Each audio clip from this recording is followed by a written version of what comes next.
السلام علیکم. آج کا topic past perfect continuous tense کے نیگیٹو بنانے کے بارے میں ہے اور ان ایگزامپلس کی میں آپ کو سچویشن اور کانٹیکسٹ کے اوپر بھی بات کروں گا. اور دوسرا یہ ہے کہ اس میں جو کنفیوژن ہوتی ہے تھوڑی سی اسٹوڈنٹ کو, اس کے اوپر بھی میں بات کرتا ہوں. اچھا, ہیڈ بین ہم اکٹھا لگاتے ہیں جب ہم سمپل بناتے ہیں, لیکن جب یہ اس میں نوٹ آ جاتا ہے تو یہ نوٹ درمیان میں لگانا ہے آپ نے, یعنی کہ آئی ہیڈ بین نوٹ نہیں ہوگا بلکہ آئی ہیڈ ناٹ بین ہوگا.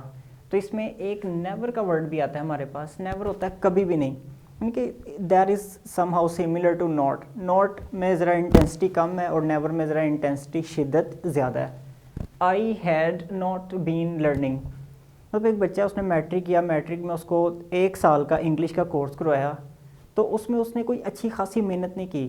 جب ماسٹرز لیول پہ پہنچا تو اس سے لوگ کہتے ہیں جی تم انگلش کیوں نہیں تمہیں بولنی آ رہی, جبکہ تمہیں تو ایک پورا موقع ملا تھا میٹرک میں انگریزی سیکھنے کا. تو کہتا ہے جی I had not been learning that time, کہ میں اس ٹائم پہ سیکھتا نہیں رہا. تو آئی واز ناٹ لرننگ بھی کہہ سکتا ہے, آئی ڈڈ ناٹ لرن بھی کہہ سکتا ہے.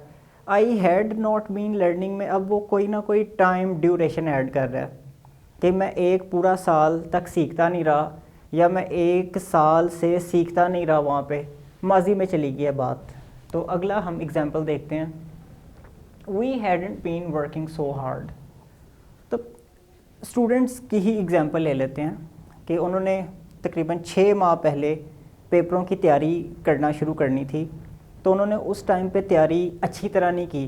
اس کے بعد پیپر دیے, پیپروں کے 3 4 5 ماہ بعد رزلٹ آ گیا, تو بات کافی پیچھے چلے گی, ماضی میں چلے گی. تو ان سے پوچھا کسی نے کہ یہ ایسا رزلٹ کیوں آیا ہے, تو کہتے ہیں جی we had not been working so hard for 3 months, for 2 months, جو بھی آپ ٹائم لگانا چاہتے ہیں وہ یہاں پہ آپ لگا سکتے ہیں. اس کے بعد you had never been taking interest. مطلب ایک بچہ ہے, اسکول کی ہی اگزامپل لیتے ہیں. اسکول میں ایکسٹرا کریکولر ایکٹیویٹیز ہوتی ہیں, تو فائنل کمپٹیشن کے لیے باہر دوسرے ملک میں بھیجنا ہے, تو ایک بچہ ایسے ہی اٹھ کے آ جاتا ہے اور کہتا ہے جی مجھے بھی بھیج دیں. تو ٹیچر اس کو کہتا ہے کہ جب ہم یہ کروا رہے ہوتے تھے یہ ایکٹیویٹیز, اس خاص ڈیوریشن میں, اس خاص پیریڈ میں, اس خاص ٹائم میں تم انٹرسٹ نہیں لے رہے تھے. You were not taking interest بھی ہو سکتا ہے, لیکن جب ٹائم آ گیا, جب وہ ڈیوریشن آ گیا, تو پھر ٹیچر نے کہہ دیا جی you had never been taking interest in those activities, so why do you ask to send you out. تو نیکسٹ ایگزامپل دیکھتے ہیں. They had not been cooperating with اس.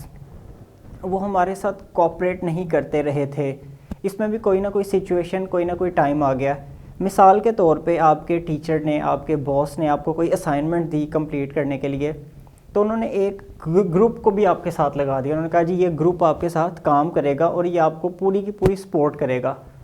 اچھا, ہوا یہ کہ آپ سے اسائنمنٹ کمپلیٹ نہیں ہو سکی کیونکہ اس خاص ڈیوریشن میں, پاسٹ کے, ماضی کے اس خاص ڈیوریشن میں اس گروپ نے آپ کی ہیلپ نہیں کی. تو آپ کہتے ہیں that group had not been helping us, یا that group had not been cooperating with us, that's why we could not complete the assignment. تو اس سچویشن کو بھی ہم تھوڑا سا انڈرسٹینڈ کر کے, he had not been trying to complete it. اچھا جی, اس کی سچویشن کوئی آپ سوچیں, he had not been trying to complete it, وہ اسے کمپلیٹ کرنے کی کوشش ہی نہیں کرتا رہا. اس میں بھی وہی چیز آ گئی کہ کوئی پروجیکٹ تھا, کوئی اسائنمنٹ تھی, ایک بندے نے اس کو ادھورا چھوڑ دیا, اس کو کمپلیٹ ہی نہیں کیا. اس کے بعد کافی دیر کے بعد اس سے کسی نے پوچھا کہ ہاں وہ تمہیں آج سے کوئی 2 سال پہلے ایک اسائنمنٹ دی تھی, تو تم نے وہ کیا بنا اس کا, وہ وہیں کا وہیں پڑا ہے, تھیسس ہے یا کوئی بھی پروجیکٹ ہو سکتا ہے. تو پھر آپ اس کو اس سچویشن میں کر سکتے ہیں.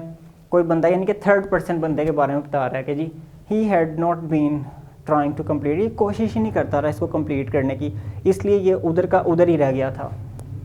اچھا جی, she had not been cooking at her own home. ٹھیک ہے, اس کی سچویشن ہم یہ سمجھ لیتے ہیں کہ کوئی خاتون ہے, اس کی شادی ہوئی ہے, وہ دوسرے گھر میں چلی گئی ہے, تو وہاں پہ اس سے کوکنگ ہی نہیں ہو رہی, تو اس کو کوئی طنز کر کے, ٹونٹ کر کے, یہ ڈیلی کامن ہے سوسائٹی میں, ٹونٹ کر کے کہتی ہے کہ جی یہ اپنے گھر میں بھی نہیں کبھی پکاتی رہی. یعنی کہ وہ سارا ڈیوریشن آ گیا جی چائلڈ ہوڈ سے لے کے, یا جب اس نے کوکنگ سیکھنے کی اس کی عمر تھی, اس عمر سے لے کے شادی ہونے تک, جب تک اگلے گھر میں نہیں چلے گی, اس ٹائم تک یہ کچھ بھی خود پکاتی نہیں رہی اس گھر میں. تو she had not been cooking at her own home. یہ اپنے گھر میں بی نہیں پکاتی رہی یا اپنے گھر میں نہیں پکاتی رہی، تو اس لیے اس سے یہاں پہ پک نہیں رہا. تو اگر نہیں بھی پک رہا تو اس کو سکھا دیں اگر آ گئی ہے تو there is situation here in Pakistan, بڑی کریٹیکل سچویشن ہے. بہرحال اس سینٹینس کی ہمیں سچویشن تھوڑی سی سمجھ آ گئی کہ یہ پاسٹ کی بات ہو رہی تھی اور اس میں کوئی نہ کوئی ڈیوریشن، کوئی نہ کوئی ٹائم ایڈ تھا. اس کے بعد یہاں پہ دیکھتے ہیں it hadn't been working well you can return it to me. Okay, اس کی سچویشن ہم یہ لے لیتے ہیں کہ مثال کے طور پہ میں نے ایک بندے کو موبائل بیچا، لیکن میں نے اس کو فیچرز نہیں بتایا کہ یہ کہاں کہاں پہ پرابلم کرتا ہے. اس کے بعد جب بندہ مجھے کوئی 1 سال کے بعد ملا، کہتا ہے کہ مسنگ کرتا ہے، یہاں پہ پرابلم کرتا ہے، تو پھر مجھے یاد آ جاتا ہے ہاں یہ تو میرے پاس بھی ٹھیک نہیں تھا چل رہا. تو اس میں بھی ڈیوریشن میرے پاس ایڈ ہے کہ جب موبائل میرے پاس تھا اس ٹائم کے دوران میرے پاس یہ ٹھیک نہیں چل رہا تھا. تو میں اس کو کہتا ہوں جی it had not been working well, یہ نہیں چل رہا تھا. اس میں ایڈ کرنا چاہتے ہیں جی میرے پاس، یا وین آئی ہیڈ اٹ، جب میرے پاس تھا یہ تو تب ٹھیک نہیں چل رہا تھا. وہ آپ سینٹینس ایڈ کر سکتے ہیں، لیکن یہ اس سینٹینس میں بھی ہمیں بات سمجھ آ رہی ہے کہ یہ نہیں چل رہا تھا ٹھیک. It hadn't been working well you can return it to me, آپ مجھے یہ واپس کر سکتے ہیں. And you can take your money back, آپ اپنا پیسہ واپس لے سکتے ہیں. تو ابھی آپ نے یہ کرنا ہے، آپ نے جسٹ ایگزامپلس نہیں بنانی اس کی.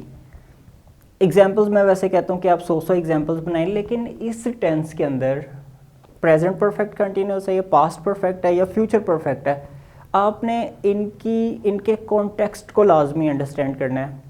جب تک یہ کانٹیکسٹ کو نہیں آپ سمجھتے، اچھا اس کی وجہ یہی ہے کہ ہم یعنی کہ پی ایچ ڈی لیول تک بھی ہم چلے جاتے ہیں، لیکن ہم اکثر کنفیوز ہو جاتے ہیں. تھیسس لکھتے ہمیں سمجھ نہیں آ رہی ہوتی کہ یہ کوڈ ہیو کیوں یوز ہوا ہے، یہ ووڈ ہیو کیوں یوز ہوا ہے، یہ مائٹ ہیو کیوں یوز ہوا ہے.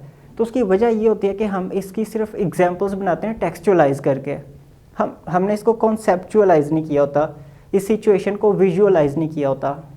ابھی آپ نے نوٹ کیا ہوگا کہ جب میں ایگزامپلس پڑھ رہا تھا تو آپ کے ذہن میں وہ ساری کی ساری سچویشنز آ رہی تھیں. اس کا مطلب سچویشن کے ذریعے بھی لینگویج سیکھی جا سکتی ہے کہ ایگزامپلس بناتے ہوئے ہمارے ذہن میں وہ والی سچویشن ہونی چاہیے. امید کرتا ہوں کہ آپ کو یہ لیکچر اچھا لگا ہوگا. اگلے لیکچر میں ہم انشاءاللہ تعالیٰ اس کے کویسچنز کی بات کر لیں گے. Thank you for watching. Take care. اللہ حافظ.